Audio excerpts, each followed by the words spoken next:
The leaders of the eurozone's two biggest economies have vowed on moving to a more integrated Europe, but the business world was expecting more. French President Nicolas Sarkozy and German Chancellor Angela Merkel held a crisis meeting to announce they'd push harder to keep the euro and the monetary union strong. Both countries agreed on holding twice-yearly meetings with eurozone leaders, with an elected president to represent the eurozone for a 2.5-year term.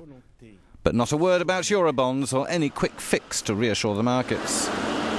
The leaders did ask their finance ministers to work on harmonising the corporate tax base and tax rates between the two countries, but this, although desirable, will take time.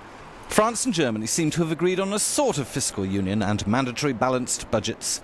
Sarkozy and Merkel's language also hinted there'll be no tolerance for breaking the rules.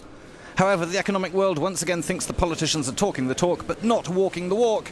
Everyone knows that implementing these decisions will take years, but the acute debt crisis needs quick and decisive action.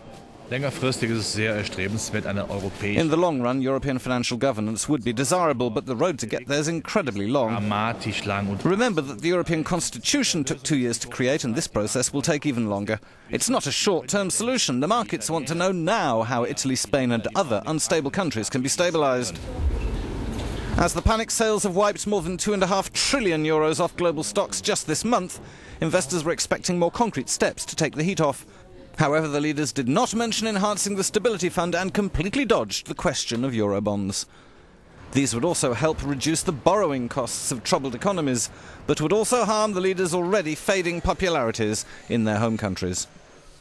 With the recent sluggish economic growth figures, the debt burden will continue to weigh on governments' shoulders.